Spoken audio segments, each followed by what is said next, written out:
We are on the Google Classroom. If you are on a quick start program with your coach or your manager currently, they may or may not have already sent you a link to the quick start session. And if they haven't, you can ask for that. We can add you, right?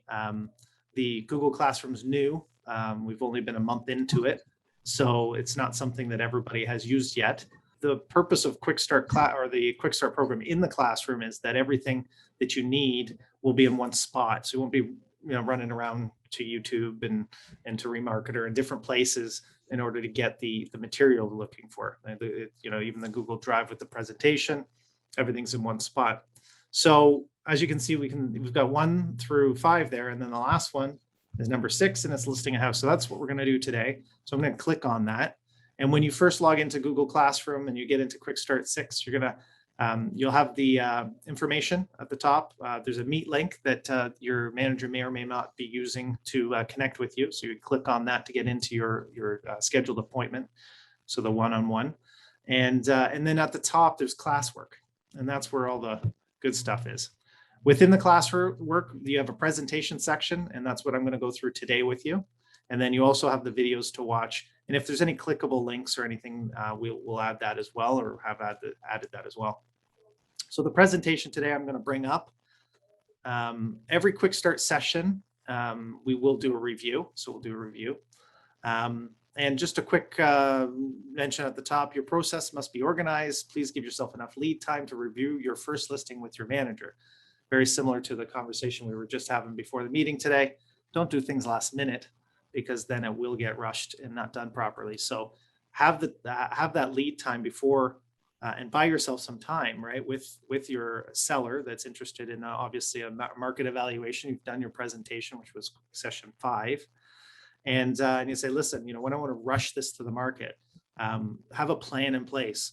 Next Monday, we're going to meet and go over the comparables, come up with a list price. We're going to have all the pictures done that day. On Tuesday, we're going to do a home cleaning. On Wednesday, we're going to list it on the market. We're going to hold off offers till next Monday. And then, you go through that process. So there should be a roadmap of how that whole listing procedure. And we sort of went over that in Quick Start 6 as a review. Today we are going to talk about forms and documents you need to do a listing. Talk about BrokerBay, which is our listing management system.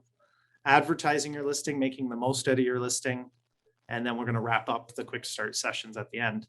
But to be successful in real estate, you must always and consistently put your client's best interest first.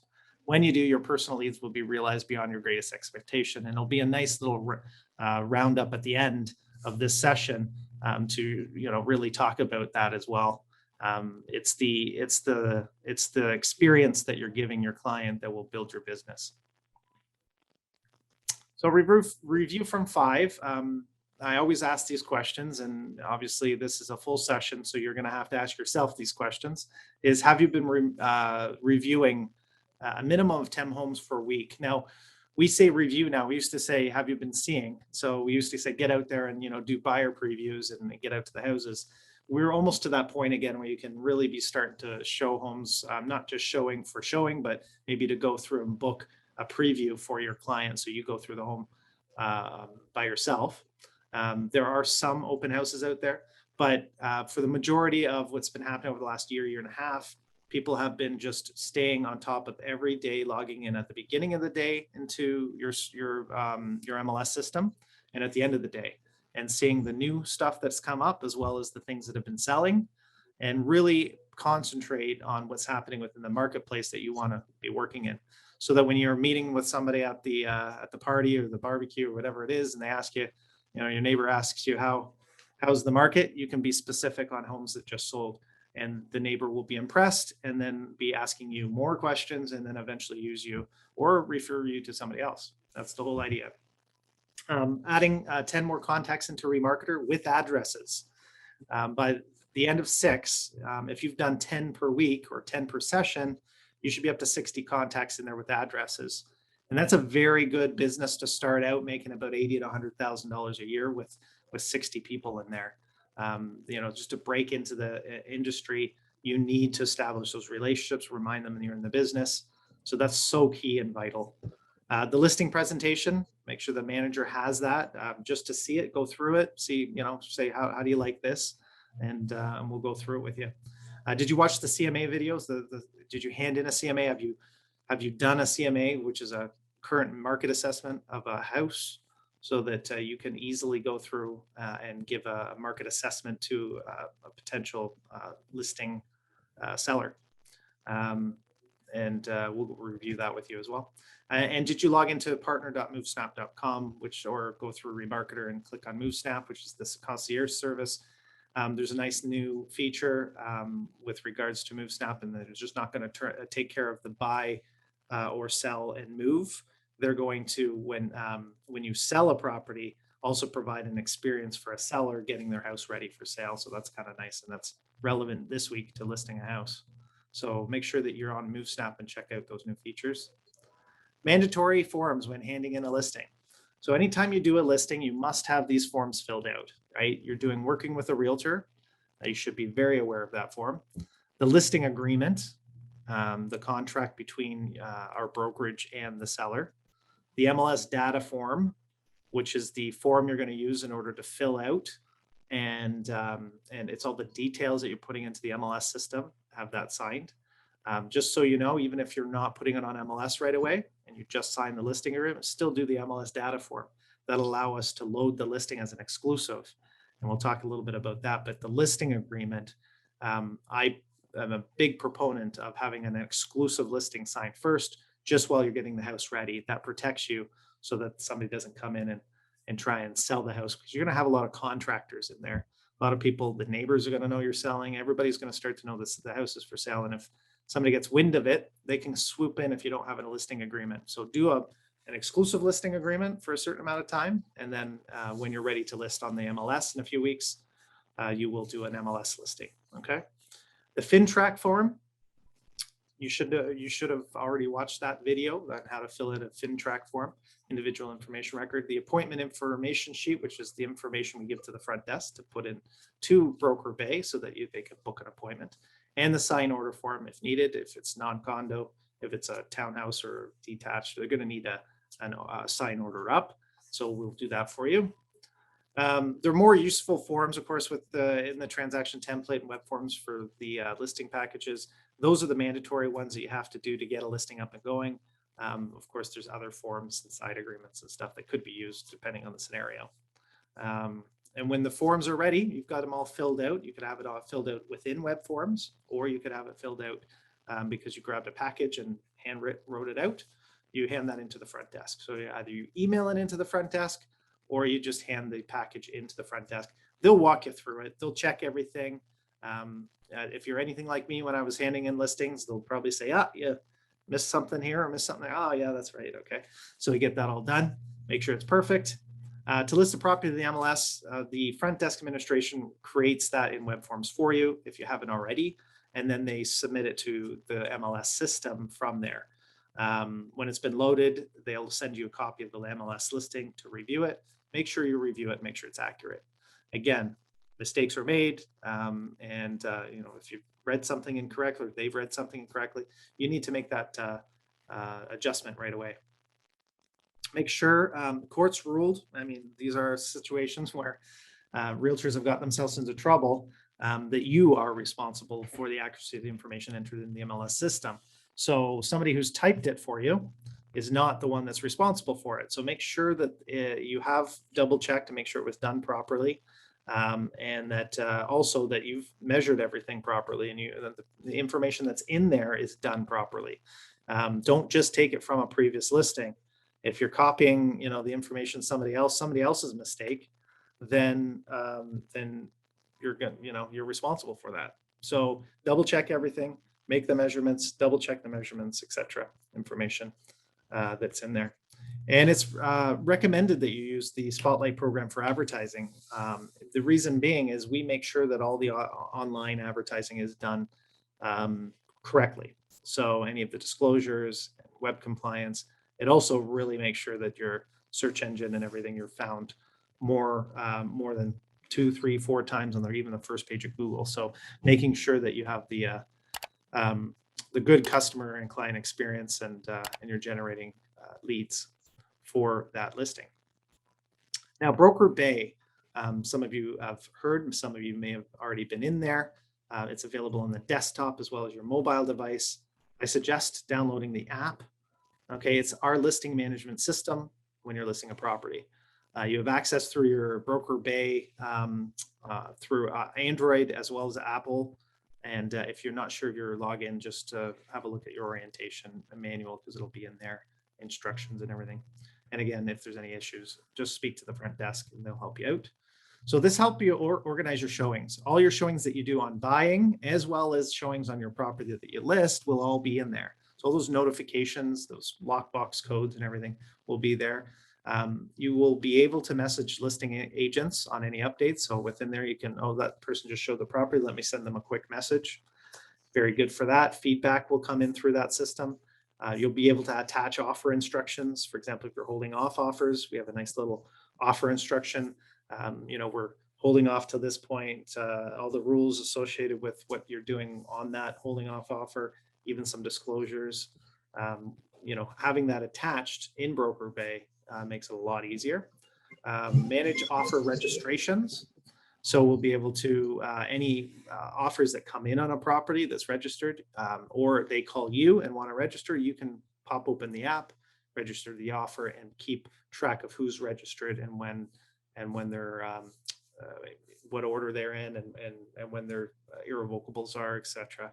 So the desktop and mobile, obviously, are the two different places you can go there. And then our administration, just as a note, have 24-hour support on this, right? We still book in showings well past 9 o'clock at night. We can still register offers, etc. It's not mandatory that you use it because our administrators will take care of all those appointments and registrations. However, I just encourage you because it really does help you stay connected. Even the non-techiest person loves this system, right? A lot of good feedback. Advertising your listing. So your listing, when you're going to be putting it on the MLS, and MLS, of course, is the free market, right? So it's the open market. It's going to go on realtor.ca. It's going to go on all the agent sites. So you think, okay, I'm everywhere. So do I really need to do any more? I say yes. I mean, there's a lot of things that I think that if you were to advertise it yourself and do different things, you will not only create opportunities for yourself and your business, but also for the listing. It's always nice when you're bringing an offer through some advertising you've done. But some things just point out, any advertising you do must follow the same rules online versus print. So I say that to the agents that used to, put advertisements in paper, right? When you're putting an ad online, that doesn't mean you still, don't have to disclose certain things, right? Each office independently owned and operated, not meant to solicit other properties for sale, different disclosures and stuff. It's the same thing online. You just have to make sure that your landing pages are compliant and making sure that all the right disclosures, salesperson. Now you can call yourself a realtor, which is great. Salesperson, realtor, sales representatives, broker, all that sort of stuff needs to be there. If you're putting anything on your Facebook site as an advertisement, yes, they need to know that you're a real estate agent and that you are a salesperson or broker. You work for a certain company and brokerage. So all that needs to be compliant. You do need to permission to advertise any other agent's listings. So if you're out there saying, I don't have a listing, I'll just throw this up on my Facebook page and say, if anybody's interested in seeing this property, well, that's advertising. There's a very fine line between having properties on your website and directing people to your website, which is permitted, opposed to actually putting it out there as an advertisement or trying to get business from it. You need that permission from other agents in order to do that. And a lot of times it's just an email or something that you got. And by all means, I think you should be networking amongst all the agents within our offices in order to ask for permission, even to get it out to your community or your sphere of influence. Okay, so there's opportunities there, and use those opportunities for networking in order to get them. Make sure to show your manager any advertising that you do first. Go to your manager, say, what do you think? A lot of times we'll be able to point out things that that we've seen that would be better, and help you, and whether it be trying to get the phone call from that advertisement, or whether it be compliance issues. So just show it to your manager first. In all advertising, it must be evident that the brokerage is the party advertising. Therefore, the name of your broker is registered must be clearly appear. So websites, brokerage identification must appear on every page of the website. Independently owned and operated. I talked about that. Any phone numbers must be identified as if you're calling the office or direct or residence or cell. Individual registrants must ensure their name registered. We've talked about that. Broker or salesperson clearly appears, and the new ones, realtor, that sort of thing. Registrants are prohibited from holding themselves as a specialist in any type of real estate, as there are currently no regulations designating areas of specialization. It's funny, the rules on that have loosened in some cases. So if you are certified as a specialist or whatnot, as long as you can back that up, I think is the new rule. So just be careful not to say that you specialize in something that you don't specialize in. Commercial would be an example. Commercial specialist. Well, right, you've only done one commercial deal. RICO would rake you over the coals on that one. So you have to be careful. Paper advertising is not dead. It can be more expensive, but make the most out of it. What I say about paper advertising is it can be still very effective, depending on the marketplaces and what you're putting things into. But try and really put some thought into what you're advertising, and to not just blend yourself in with everyone. Okay, so we can give you some good opportunity or different guidance in that. So make sure to call us, any one of our managers. We'll give you some good suggestions. Make sure you call back right away. The biggest, and I just still don't get it to this day, the biggest feedback we've received from the public is that, does the agents even want to make money? Because I've called 9 listings today on different things I wanted to say, and nobody's called me back. Right. So please, that should be an immediate callback. You're 87% more likely to actually transact with the person that calls in if you get back to them within 5 minutes. So those leads that come in, that conversion is the tricky part. And consider taking these additional courses. The Chris Leader course that's going on right now. We have Brian Buffini, we got Richard Robbins. These are real good people to listen to in terms of how to convert and speak to and practice those selling skills. So as we go forward after Quickstart, you might want to join on in one of those programs. It'll teach you a lot. It will be a lot of information, but when you're ready, that's definitely a good course to take. So how do you make the most from your listing? So you've got it up in the market. What should you do in order to really make sure that you're making the most? Now, one of the things that we say in this industry is listings to last. If you're a listing agent, you'll last in this business. If you're always going for listings, you're doing well.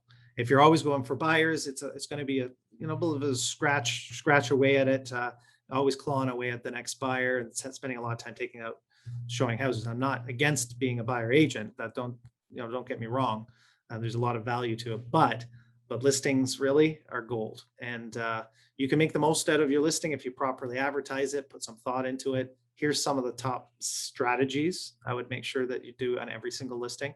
And you should do a 1.5 more transactions on every listing. So how do you do that? Open houses. There's a huge potential. And there's even through COVID, I'm telling you, there was a huge potential there. I think most of you, or a lot of agents, did not take, is the fact that if you were a digital agent doing digital and virtual open houses every weekend, with some of the technology that's out there, there were some good opportunities there. So don't feel that just because you can't do it in person, that that's not an opportunity. There is video training on our YouTube channel for open houses. I think, if you watch Pam, how she conducts herself in an open house, that is probably the best. And I know she did a ton of money when she sold. Of course, Pam being our owner, my partner. And so she's really good at it. And that's what that video is on our Heritage Group training, is her explaining how to properly do open houses. Great source of income. That was one of my pillars or sources when I sold as well. Spotlight marketing. It's not just a virtual tour site. So you should have a landing page that creates a great experience for the consumer. So when they're on there, there's other things that they may want to do. So chat with me features, whether or not they speak another language, book a showing, learn about the schools in the area. The virtual tour will be on that, but I've seen too many people now using some virtual tour system that's great for pictures as well as the video and all the rest of it, but they're not on a good hosted site that comes up on top of Google searches. So when you do use Spotlight, you're typing in, a lot of people will search for that listing agent when they're driving by, or type in the address of that listing, and they want to see more pictures, they want to see that experience. So in that first page, you need to have a percentage of the leads that come in from that first page on Google, and we will ensure that through Spotlight. The online lead generation, any additional pay-per-click system where you put that landing page as your 123mainstreet.com onto things like Facebook. If you put it on Facebook, you'll get 16 likes and it'll go out to about 50 of your people. If you spend $20, $40, you'll go to $300, $400, and then $100, like you'll be in the thousands of people that'll view that listing site. And then you can show to your sellers that you've increased the amount of views to their site, to their house, by double the amount of realtor.ca, for example. So you can't do that without paying a little bit for that. I'm a big proponent of that. Every single listing, you should have a little bit of money put aside for online lead gen on that listing. You will get calls, you will get a happy seller, and the house will get more showings. You get more showings, you got more offers, and if you get more offers, you're getting them more money. So that's a big proponent of your listing presentation. The neighborhood prospecting, the neighbors are going to be keeping an eye on the house, right? So they're going to be wanting to know what it sells for. Every single listing should have a knock on the door to everybody in the area, just inviting them to either an open house or just letting them know about the listing, or when you sell it, letting them know how you made out. And you'll be, pretty surprised to see, if you do it properly, that you'll pick up another listing in the area because of the work you did on this one. Newsprint, it's not dead. You can still generate leads in newsprint. It's a little harder and harder as things sell within 2 days, but there is opportunities there. Peter in Newmarket, the manager here, he showed me an ad that I did back 10 years ago or something. So we had old advertisements that were around that office, and I said, see, I should show everybody this. All I did was I put a house up on the market, and I think it was I think it was a bungalow, and I put more. So what I did was, let's say it was a bungalow. I think it was a bungalow.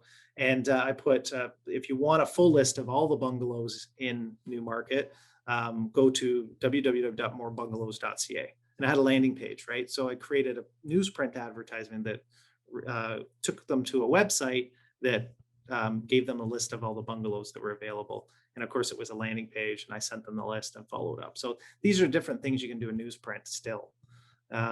Referrals, obviously the cheapest way and most effective way of driving business. So do an amazing job. If you do a great job, and it's not just the job of getting them the house sold, and it's not just about the money and the price and all the rest of it. It's the whole journey they went through. It was the educational component at the beginning. It was the stager you brought in. It was the pre-home inspection you did. It was the cleaning service that came in. It was the fact that you held off offers, got them a great price. Then you put them through a MoveSnap, which is a great moving system, and got them moved into their next home. And then you gave them a fantastic closing gift. And they're going, Aaron is the best real estate agent. I'm going to tell everybody that I know. That's the whole idea. So this all wrapped up into one is that's what you should be doing to drive referrals. When you have a conditional deal, so you've done the deal, sold the house, everyone's happy so far, and you're going to fill out the information. This needs to be done within like 24 hours of selling the property. You're going to have a deposit being handed into the front desk. And they're going to say, for what? And they're going to say, for the house I sold, this house I sold. Nobody's told us that they sold it. So you need to, first of all, I make a phone call right to the front desk and say, listen, market sold conditionally, and then hand in this sales information sheet. Fill it in. You just made some money. It only takes 10, 15 minutes to do. So get it filled in as best you can, and hand in. If you still haven't received some of the paperwork, that's okay. We can always follow it up, right? But as soon as this is handed into the front desk, they put it into your web forms as a document and submit it to the back end for deal processing. Okay, and then every day for the next 3 months, you're going to be receiving an email stating what you still need to give the office. So just a reminder, just to keep reminding you what it is that you're maybe, we call it deficient on. So you'll sign off on that. And then as soon as they have that inputted in the deal secretary, the deal admin will put this into the system. This is what kind of spits out. It gives you all the information about the property, who was it sold to, who sold it, commissions, agents, your split, what you're going to receive, all that sort of information's on there. So go through it and check it out. Look at the dates that the offer date was correct and the closing date's correct and the conditions were in there. The seller, solicitor, buyer, solicitor, the brokers that are, you were dealing with, the selling price as well as the commission rates, and how that got broken down. Your split with the company is always there down below. So you have the agent base at $13,500 coming in. There's a $45 transaction, $750 transaction fee, and 10% on your plan. So it brings you to $11,355. So that's what you're expecting, along with your HST, which is up here, and then you'll get a check for $12,831. So this is sort of this is what you'll see in your bank account. Keep in mind we can hold back HST, and if we do any holdbacks, it'll be also in there as well. But just overlook this, make sure it looks correct, and then you'll sign off along with the broker of record, which is Isabel, and you'll both sign off, and that means it's ready to go for closing. So closing gifts and client care. We have a company called, it's Resort Vacation Certificates. We have a unique partnership with them because Century 21 used to be own both companies. We have a great partnership. It is, so everybody's heard of timeshares, right? So it's not to sell you timeshares. It's a company that has timeshares all over the world. And then we as Century 21 agents get to buy certificates for a week stay at the ones that aren't currently being used. So there's always an inventory of that. So there's a nice little website, which is resortcerts.ca/Century21. And if you go and explore the resorts in there, you get to see what's available for either yourself, your family to go, or you can give it as a gift. And now I like giving them as gifts. What I usually tell them is go to resortcerts.ca/Century21. And if there's anywhere in the world that it says, no additional charge accommodations, I'll send you. There'll be no charge. If there's an additional charge on that, that's different. They'll be responsible for that. So this is great. I've used it many times. Gone down to Florida, places in Ontario, and for my whole family, it was $280 for the week. It's a great value, right? So this is one example of a closing gift you can give. There are other ones out there. It's a way to say thank you, right? Your own customer journey must be established, of course. You've got your own sort of what you do. I've had agents be very successful putting signs on their front lawn that's "take a vacation on the house," and really promote the fact that if you buy through me, I'll give you a vacation, right? So different things there that you can do. You're always looking to strive to impress your client, right? With the client satisfaction. Make sure you enter them into your CRM. Remind you to call them every quarter. You're sending them newsletters, maybe a 1-year anniversary. But building out those quality relationships, that's where your business will expand. And do it now while you're starting in the business, and you'll quickly take off. And then you're building a foundational business that you can start putting in other sources of income as you get out and do some advertising, and maybe you do a farm area, but those will just feed your foundational business, and you have all these great things in place. Right now, in terms of your business, at the end of Quickstart, we like to introduce you to your sphere of influence. You should have 60 people in there. You should have addresses for all of them, or at least a CRM with addresses that you can now print off that address list. Take out take out an envelope, print it off on a piece of paper, and do a little nice letter to everybody that's on that sphere of interest, sphere of influence. They may already know you're in the business, but this is an introductory letter just saying that, in this case, it says, I'm very excited to announce I've started my real estate practice at Century 21 Heritage Group. And then it goes on to say about all the tools and technology, et cetera, et cetera. So it's a nice little letter, and now's the time to do it. So there's, if you need any help with that, let us know. And the last couple pages, I'm just going to finish off Quickstart 6 by saying we really want to make sure in these sessions that you're set up foundationally, but we also want to make sure that when you're out there and you're practicing real estate, you do that with ethics, you do that the right way, you're building a great foundation, but you've got a great reputation in the business. And these are the biggest pain points in real estate, dealing with other agents. So I'm going to go through them real quick. And we ask you that you sign off on this just to say, yes, I totally understand that these things are things that I will make sure, it's like a code of ethics. So I will always cancel or reschedule an appointment if you're late or you cannot attend. You'll always, as a listing agent, prepare an accurate MLS listing. As a buyer agent, you'll do your own due diligence on behalf of your buyer client. You'll always disclose in writing that during competition and your listings to all interested parties that you're disclosing the amount of offers, amount of competing offers, as well as if any of those offers are your own, and if any offer has a commission advantage because of the realtor. I will always submit an accepted offer to the office, sale, lease, or firm and conditional, or pre-construction, along with the sales information form promptly after acceptance. We do have a sales information form for pre-construction that is different. So if you are doing pre-construction, we do have a separate form for that. I will always treat an agreement to lease with the same ethics, procedures, and attention to detail as an agreement of purchase and sale. We want to make sure that leases get the same attention. We always make sure that residential tenancy agreement is signed in addition to that agreement to lease. It's the law, and you must do it. I will always be positive and professional on social media and not disparage other realtors. Big one, right? We're always putting other people down to make us look good. And I'm saying I always see it. Okay. I always see realtors out there saying, I can't believe this realtor did this. I would never do that. That's not what we want to do. We are in an industry where we want the public to know us as professionals, and we need to act professionally. And telling details about how somebody else made a mistake it's probably the lowest form of advertising. So don't do that. I will always ask probing questions when a buyer says they are not working with another realtor to determine if that's true. This is one of the things that always comes up in arbitration at the board. They say, did you ask whether or not they're working with somebody? Yes, I did. Well, did you ask them if they've ever done an offer this year? No, I didn't. Well, they were working with this person in an offer 2 months ago. You should have known that. So you should have asked. So these are the things that you need to do. I will always review and explain documents to clients when using electronic signatures. Again, even with the change now with Toronto Real Estate Board, they've implemented a new form of AuthentiSign.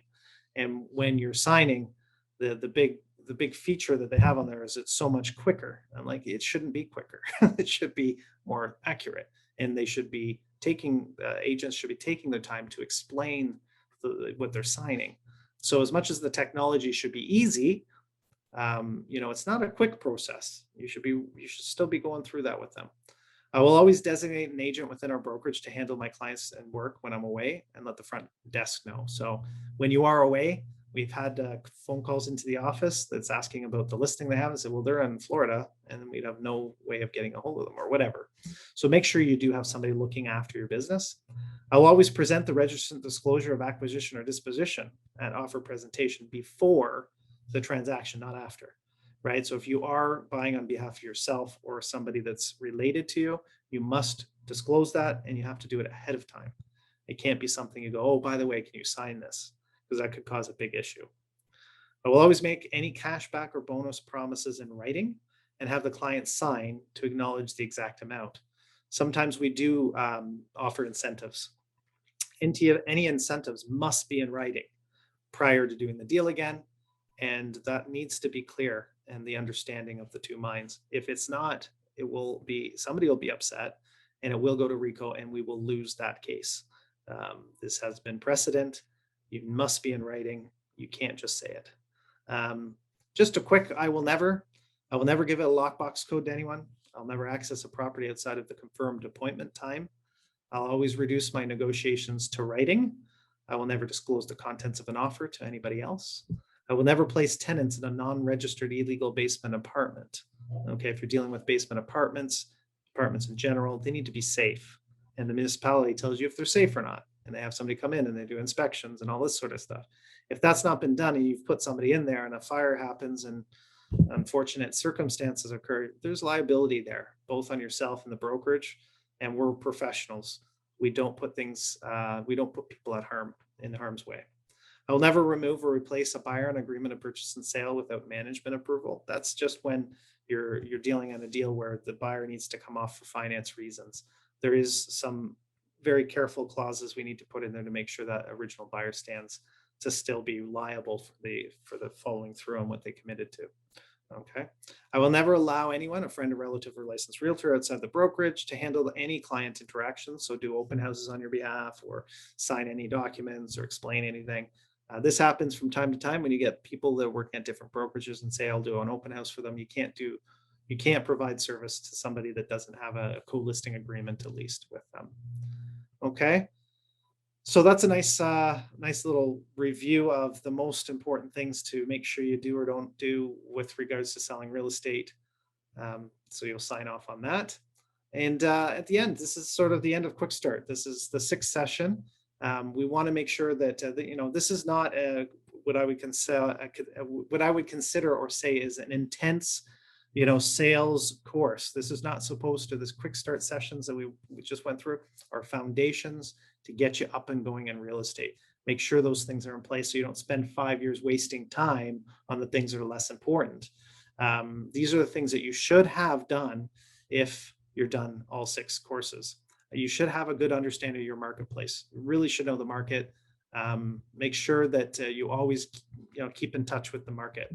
A CRM, make sure that you have an organized system where your book of business and everybody you deal with, so you can remind people, you can build relationships, you can make notes and get organized. And that CRM is really a very, very important component of a good business. The business plan, make sure you have a business plan. Know what you're doing this week, next month, next few months, and for the next year. You need to know what you're doing every day in order to accomplish your goals.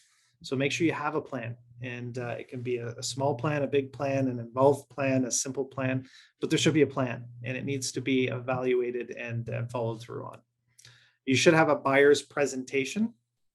When you're working with buyers, this is really, really important to make sure that your buyer is educated in the process, that they feel confident in making a decision in order to purchase the property, and that they have a great experience, no hiccups, and you're there to provide them that. And you will get tons of referrals if you do that. You also want to be able to know how to construct that offer. So hopefully that you have done some practice offers in web forms and submitted that. And if you have any questions on that, we can continue to look at constructing offers with you. But call if you need any help with that. A listing presentation. You should have a listing presentation ready to go. Again, great example, was today when you get a phone call and say, I got a listing presentation and I don't have anything ready. And you might lose that one in reality. And until you have something in place that you can prove to a seller that you're the one that should be selling their house, you need to have a good presentation. So hopefully you have that done and printed off and ready to go. And don't be afraid to lose a few, right? You've got to learn from every experience. And anytime that you may have got beat out on something, somebody else got the listing or whatnot, take that as a learning experience and win the next one. You will. There's a reason why the listing presentation on average success rate is 33%. It's still a great number.